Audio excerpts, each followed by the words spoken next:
Bonjour à tous, c'est le Doc. Alors, je vais vous dire un truc, j'aime bien les Yuri. Voilà, c'est j'assume complètement. Je sais que j'ai quitté le FSO, mais pour me rattraper, je tiens à dire que j'ai vu One Piece Red au cinéma. Voilà, le film était pas trop mal, les chansons étaient excellentes. On peut passer à la suite. On disait que j'aime bien les Yuri, évidemment. Il y en a de tous les types, bien sûr. D'ailleurs, en ce moment, il y en a un qui marche plutôt pas mal, c'est Whispering You, a Love Song. Je vous le conseille énormément, ça parle de musique, de joie, d'amour, tout le contraire de ce qu'on va voir aujourd'hui.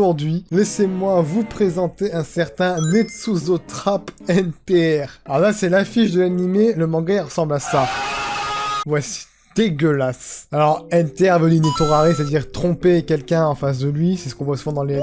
Donc comment vous dire que ça va être croustillant. Et lorsque j'ai appris qu'il y avait une adaptation animée de ce truc, j'étais obligé de vous en faire une vidéo. Parce que c'est n'importe quoi. Donc en gros, Netsuzo Trap, ça raconte l'histoire de deux couples, celui de Yuma et Takeda et de Otaru et Fujiwara. Yuma et Otaru sont amies d'enfance et voisines. Et le couple de Yuma se passe pas très bien parce qu'elle n'arrive pas à avancer avec son mec. Et le couple d'Otaru, on verra que c'est bien pire. Alors déjà, quand ton animé commence par les deux meufs qui font des attouchements aux toilettes pendant que les deux garçons chantent au karaoké, c'est que on va pas assister à du grand art. Alors pourquoi elles font ça en fait? C'est parce que donc pour entraîner Yuma à être en relation avec Takeda, Otaru décide de l'embrasser sur le balcon et Yuma aime ça. Voilà, c'était la tromperie. Et tout ce que je viens de vous décrire, ça dure un épisode. Alors pourquoi? C'est parce que les épisodes de cet animé durent 9 minutes. C'est vachement court quand même, 9 minutes, mais pourquoi donc? Alors, ma théorie, c'est que soit ils n'avaient pas le choix et ils devaient limiter ça à 9 minutes pile, soit c'est parce que le programme était casé entre deux autres programmes plus importants, je pense que c'est ça la raison. Et ça pose plein de problèmes, parce que donc Netsuzo Trap est un drama, et donc un drama, ça nécessite du temps pour peser l'ambiance du truc. Et donc ce qu'ils ont fait, c'est qu'ils ont tout collé en même temps, en ayant le plus de cuts possible, c'est-à-dire que tu ne comprends pas ce qui se passe en fait. Tout s'enchaîne comme une vidéo YouTube. Si vous rajoutez ça, le générique de début qui dure 1 minute 30, d'ailleurs on le voit à poil, c'est dégueulasse, et un générique de fin de 30 secondes qui est mal foutu, parce que en fait il y a la musique derrière. Alors ça arrive dans les séries courtes que c'est juste le refrain, ou une version très raccourcie du générique, mais là en fait les paroles coupent en plein milieu sur un fondu. C'est pas pro en fait. Bref, les péripéties de nos deux couples continuent après. Ils vont encore faire une autre sortie en couple au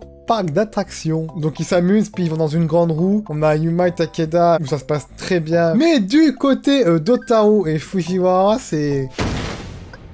Ouais, c'est marrant. bien plus froid. Surtout que si vous rajoutez à côté que Otaru, à chaque fois, elle profite de la moindre occasion pour embrasser Yuma, ça en fait deux personnages complètement détestables. Et là, il y a un autre problème, c'est que justement, la partie où Otaru et Yuma font que s'embrasser à longueur de journée, ça dure la moitié de la série. La série fait 2 heures, t'as 1 heure, c'est que ça. C'est pour ça que j'en fais pas une chronique complète, il y a rien à dire. Donc, épisode suivant, ils sont dans une source chaude, et la scène qui a suivi, c'est la mort de la dignité humaine. On assiste littéralement à une tentative d'agression de Otaru. Et quand tu te rends compte que Yuma a compris que c'était à la limite du...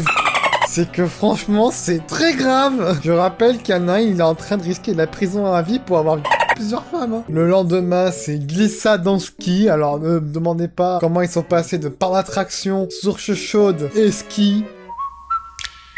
Bon, pendant que Yuma aide Otaru à monter sur un snow, elle profite d'une chute pour l'embrasser et devinez qui est là? Je sens que on va rigoler, et encore plus quand on voit que Fujiwara, Otaru d'ailleurs, là normalement il est censé voir son téton, c'est pas du tout réaliste. Dans la chambre d'à côté, Yuma tente de faire pareil avec Takeda, mais ça marche pas bien évidemment, ils ne sont pas assez courageux. Et justement, après ce moment-là, rentrant chez elle, elle voit Otaru avec un pansement, on se demande bien pourquoi, et puis bien sûr, elle va chez elle pour voir si tout va bien. Là, je vous laisse 5 secondes pour deviner ce qui va se passer.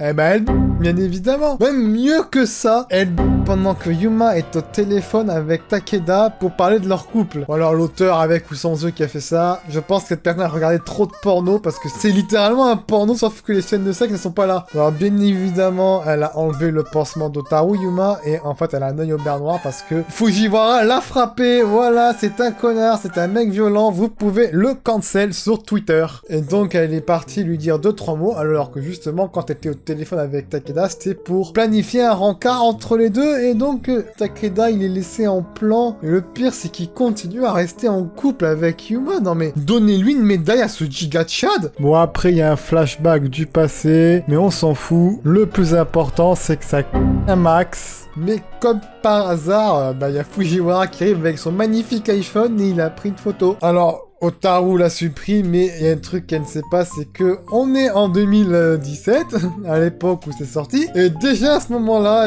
quand tu prenais une photo et que t'avais un abonnement cloud, la photo elle est sauvegardée. Bon après ça raconte des trucs, j'ai pas suivi, mais le seul truc qu'on apprend c'est que Otaru a étrangement besoin de thunes, et donc elle va bosser dans un bar à hôtesse. Bon en fait je sais pas si c'est un maid café ou un bar à hôtesse, parce qu'elles sont habillées en maid, mais en même temps ça ressemble pas à un café. Bon maid café, j'ai pas besoin de vous expliquer ce que c'est, hein, mais un bar à hôtesse, ça oui. En gros, c'est un endroit où les hommes partent sortir avec des filles et boire beaucoup d'alcool. C'est un piège à con. Et donc, pendant que Yuma est avec les deux garçons dans la nuit, elle remarque qu'il y a Otaru qui fait les poubelles dans un bâtiment, et donc elle rentre par effraction dans le bar à de café, on va dire. Et donc, elle découvre le nouvel emploi d'Otaru. Évidemment, elle est un peu furax, mais vu qu'elle s'inquiète beaucoup pour Otaru, elle décide de travailler avec elle momentanément. Et donc, il y a une nouvelle scène gênante où on la voit essayer de mettre le... Donc bien plus tard, on apprend la raison de tout ça. Fujiwara annonce à Yuma qu'elle travaille dans ce genre de lieu parce que déjà, de un, ça fait masse thune, et deux, parce qu'elle cherche un appartement parce qu'elle en a marre, soi-disant, de Yuma. Et le pire dans tout ça, c'est que l'histoire de l'appart, ils en reparleront même pas dans l'animé. C'est un élément qui a été posé comme ça et il n'y a aucune réponse. Alors il y a une scène de Mikado, Yuma tombe malade avec le stress, et donc à l'école, Otaru vient la réconforter, ou plutôt agresse à nouveau Otaru avec des catchphrases magnifiques. D'ailleurs, à partir de ce moment-là, on laisse tomber, mais Yuma est complètement tombée sous le charme d'Otaru. Mais au même moment, après Fujiwara et la photo, c'est au tour de Takeda.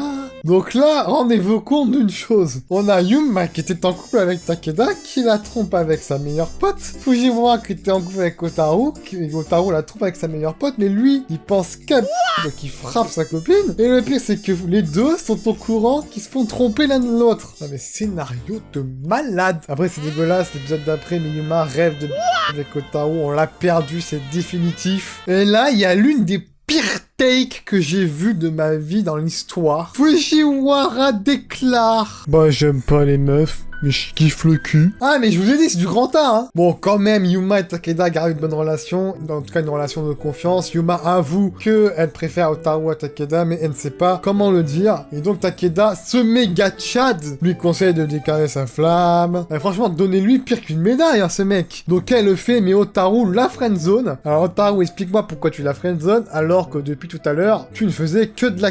On revient un peu au début, là, quand je vous ai dit que Fujiwara frappe sa meuf, bah Yuma l'entend derrière le mur et prend Fujiwara en flagrant délit en train de frapper Otaru parce que elle ne veut pas.